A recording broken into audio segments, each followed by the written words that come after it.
Good evening. എല്ലാവർക്കും നമസ്കാരം. ഞാൻ ഇന്ന് ഇവിടെ ഒരു പൈനാപ്പിൾ സ്ക്വാഷാണ് ഉണ്ടാക്കാൻ പോകുന്നത്. സ്ക്വാഷ് ഇപ്പം നമുക്ക് പലതരത്തിലുള്ള സ്ക്വാഷുകൾ മാർക്കറ്റുകളിൽ കിട്ടുന്നതെല്ലാം തന്നെ പ്രിസർവേറ്റീവുകൾ ചേർത്തുള്ള സ്ക്വാഷാണല്ലോ ഇപ്പോൾ കിട്ടുന്നത്. ഞാനിതിൽ യാതൊരുവിധ പ്രിസർവേറ്റീവുകളും ചേർക്കുന്നില്ല. അല്ലാതെ തന്നെ ഇത് മാസങ്ങളോളം കേടുകൂടാതെ ഇരിക്കുന്ന രീതിയിലുള്ള വളരെ നാച്ചുറലായിട്ടുള്ള വിധത്തിലുള്ള ഒരു സ്ക്വാഷാണ് ഞാനിപ്പോൾ തയ്യാറാക്കാൻ പോകുന്നത്. അതിനായിട്ട് ഞാനിവിടെ ഒരു പൈനാപ്പിൾ എടുത്തിട്ടുണ്ട്. ഈ പൈനാപ്പിൾ എന്ന് പറയുമ്പോൾ ഒരുപാട് പഴുത്ത പൈനാപ്പിൾ ആകരുത്. പച്ച പരുവത്തിൽ നിന്ന് പഴുക്കാൻ തുടങ്ങുന്ന ആ പരുവത്തിലുള്ള ഒരു പൈനാപ്പിൾ ഉണ്ടല്ലോ, അങ്ങനത്തെ ഒരു പൈനാപ്പിൾ ആയിരിക്കണം ഇതിന് വേണ്ടത്. പിന്നെ ഇതിന് പഞ്ചസാര ആവശ്യമുണ്ട്. പിന്നെ സിട്രിക് ആസിഡ്. ഈ സിട്രിക് ആസിഡ് എന്ന് പറയുന്നത് ലെമൺ സോൾട്ടാണ്. ഇതെല്ലാ സൂപ്പർ മാർക്കറ്റുകളിലും കിട്ടും. ഇതിൻ്റെ വില ഒരു 50 രൂപയാണ് ഈ ഒരു പാക്കറ്റിന്. അതിൽ നിന്ന് നമ്മൾ ഒരു 1.5 ടീസ്പൂൺ മാത്രമേ ഇപ്പോൾ എടുക്കുന്നുള്ളൂ. അതൊരു പുളിപ്പിന് വേണ്ടിയാണ് അത് ചേർക്കുന്നത്. പിന്നെ പൈനാപ്പിൾ എസൻസ് ആവശ്യമുണ്ട്. ഇത് ഒരു കുപ്പിക്ക് 30 രൂപയാണ് വില. ഇതിൽ നിന്ന് നമ്മളൊരു 3-4 ഡ്രോപ്പ് മാത്രമേ എടുക്കുന്നുള്ളൂ. ബാക്കി നമുക്ക് സൂക്ഷിച്ച് വയ്ക്കാവുന്നതാണ്. ഇത്രയാണ് ഇതിനാവശ്യമുള്ള സാധനങ്ങൾ. ഇപ്പോൾ ഈ പൈനാപ്പിൾ വാഷ് ചെയ്ത് ഞാൻ എടുത്തിട്ട് വന്നിട്ടുണ്ട്. ഇനി ഇപ്പോൾ ഇത് നമുക്ക് ഒരു 4ആയിട്ട് കട്ട് ചെയ്യാം.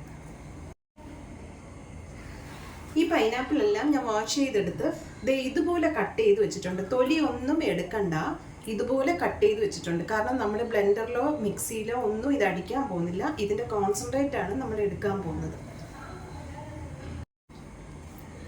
അതിനുശേഷം ഇതുപോലെ നമ്മുടെ വെജിറ്റബിൾ ഗ്രേറ്റർ ഉണ്ടല്ലോ, നമ്മൾ വെജിറ്റബിൾസ് ഒക്കെ ഗ്രേറ്റ് ചെയ്യുന്ന ഗ്രേറ്ററിൽ ഈ ഓരോ പീസ് എടുത്ത് ഇത് നമുക്കിങ്ങനെ ഗ്രേറ്റ് ചെയ്യണം. എല്ലാ പീസും ഇതുപോലെ ഗ്രേറ്റ് ചെയ്തെടുക്കുക. അവസാനം ഈ തോല് വരുന്നത് വരെ ഗ്രേറ്റ് ചെയ്യുക. ഇപ്പോൾ ഞാൻ പൈനാപ്പിൾ എല്ലാം ഗ്രേറ്റ് ചെയ്തെടുത്ത് വന്നിട്ടുണ്ട്. എല്ലാം ഗ്രേറ്റ് ചെയ്ത് കൂട്ടിയിട്ടിട്ട് ഇപ്പം നമ്മൾ ഇതുപോലൊരു വെള്ള തുണി, നല്ല ഒരു വെള്ള തോർത്തോ ഒരു ടവൽ എടുത്തിട്ട് നല്ലതുപോലെ വാഷ് ചെയ്തിട്ട് ആ തുണിയിൽ വെച്ച് ഇത് നമുക്ക് അരിച്ചെടുക്കണം. ആ തുണിയുടെ അകത്തോട്ട് ഇതിട്ട് അത് അരിച്ചെടുക്കണം.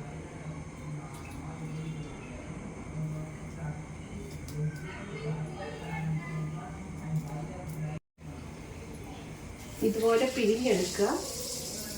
മൊത്തം നീരും വരുന്നത് വരെ ഇതുപോലെ ഫുൾ നീരും പിഴിഞ്ഞെടുക്കുക. നല്ല വൃത്തിയുള്ള തുണി ആയിരിക്കണം, നല്ല വൃത്തിയായിട്ട് വാഷ് ചെയ്തെടുത്ത വെള്ള തുണി. ഇപ്പോൾ ആ ജ്യൂസ് നമ്മൾ അളക്കണം. എനിക്ക് ആ ജ്യൂസ് ഈ ഒരു ഗ്ലാസ്സിന് 1.25 ഗ്ലാസ് ജ്യൂസാണ് എനിക്ക് കിട്ടിയത്. ഇത് അല്പം ഒരു വലിയ ഗ്ലാസ്സാണ്. ഈ ഗ്ലാസ്സിന് 1.25 ഗ്ലാസ് ജ്യൂസാണ് എനിക്ക് കിട്ടിയത്. അത് ഞാൻ അളന്നെടുത്തിട്ടുണ്ട്. നമ്മൾ ജ്യൂസ് അളന്നത് ഏത് ഗ്ലാസ്സാണോ ആ ഗ്ലാസ്സിന് എത്ര ജ്യൂസ് ഉണ്ടായിരുന്നോ അതേ അളവ് വെള്ളവും അതിന് ഡബിൾ അളവ് പഞ്ചസാരയും നമ്മൾ ഒരു പാത്രത്തിലെടുത്ത് അടുപ്പിൽ വെക്കണം.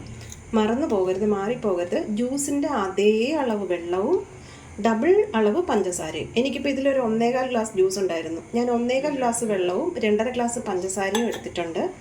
അതിൻ്റെ കൂടെ ഒരു 3/4 ടീസ്പൂൺ സിട്രിക് ആസിഡ് ഇതുപോലെ ക്രിസ്റ്റൽസ് ആണ്. ഒരു 3/4 ടേബിൾ സ്പൂൺ ഉണ്ടത്. ഇത്രയും സിട്രിക് ആസിഡ് ഇതിലിടുക. ഇട്ടിട്ട് ഗ്യാസ് ഓൺ ചെയ്ത് നമ്മൾ ആ പഞ്ചസാര ഒന്ന് അലിഞ്ഞാൽ മാത്രം മതി. അത് പാനിയാവുകയോ ഒന്നും വേണ്ട. ഈ പഞ്ചസാര മൊത്തം ആ വെള്ളത്തിൽ അലിഞ്ഞു ചേർന്നാൽ മാത്രം മതി, ചെറു ചൂടിൽ. ഈ പഞ്ചസാര ഇതുപോലെ ചെറുതായിട്ട് ചൂടായി ആ പഞ്ചസാരകൾ അലിഞ്ഞു ചേർന്നാൽ മാത്രം മതി. അത് പാനിയാകണ്ട, തിളയ്ക്കണ്ട, ഒന്നും ചെയ്യണ്ട. ഇപ്പോൾ ഈ ലായനി നമ്മൾ ഒരു ചെറിയ അരിപ്പിൽ ഒന്ന് അരിച്ചെടുക്കണം. ആ അഴുക്കുകളൊക്കെ പുറത്ത് പോകാനായിട്ട് ഒന്ന് അരിച്ചെടുക്കണം. നമ്മുടെ പഞ്ചസാര ലായനി നന്നായിട്ട് തണുക്കണം. ഫാനിൻ്റെ അടിയിൽ വെച്ചിട്ട് ഒരു 1/2 മണിക്കൂർ വെച്ച് നന്നായിട്ട് തണുത്തതിന് ശേഷം നമ്മൾ ആ ജ്യൂസ് ഉണ്ടല്ലോ, എടുത്ത് വെച്ചിരുന്ന ജ്യൂസ് ആ ലായനിയിലോട്ട് ചേർക്കുക. തണുത്തതിന് ശേഷമേ ചേർക്കാവുള്ളൂ. അതിനുശേഷം ഒരു 4 ഡ്രോപ്പ് പൈനാപ്പിൾ എസൻസ്, ഒരു 4 ഡ്രോപ്പ് ഞാനിവിടെ എടുത്ത് വെച്ചിട്ടുണ്ട്. അത് ഒഴിക്കുക. ഒരു 4 ഡ്രോപ്പ് മതി. കൂടുതലായി കഴിഞ്ഞാൽ അതിൻ്റെ ആ സ്മെല്ല് മുമ്പേ നിൽക്കും. എന്നിട്ട് ഇതെല്ലാം കൂടെ ഇളക്കി യോജിപ്പിച്ച് നന്നായിട്ട് ഇളക്കി യോജിപ്പിച്ചിട്ട് ഒട്ടും വെള്ളമയമില്ലാത്ത ഒരു കുപ്പിയിൽ ഇത് സ്റ്റോർ ചെയ്യുക. ഒട്ടും വെള്ളമയം ഉണ്ടായിരിക്കാൻ പാടില്ല കുപ്പിയിൽ.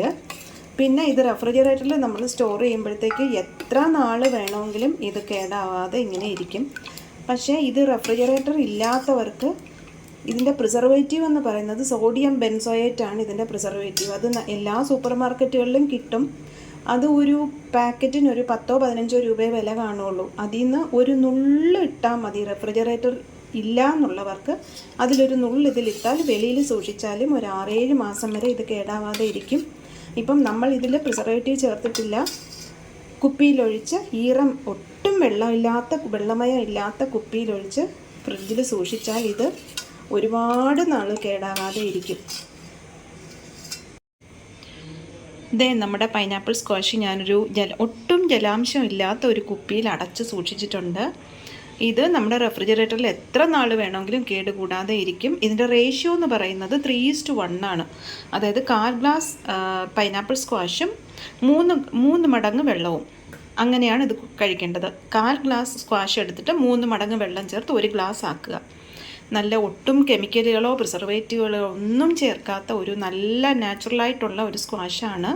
നിങ്ങളെല്ലാവരും വീട്ടിൽ ട്രൈ ചെയ്ത് നോക്കിയിട്ട് നിങ്ങൾക്ക് ഇഷ്ടപ്പെടുകയാണെങ്കിൽ ലൈക്ക് ചെയ്യാനും കമൻറ്റ് ചെയ്യാനും സബ്സ്ക്രൈബ് ചെയ്യാനും മറക്കല്ലേ. അപ്പോൾ have a good day. By.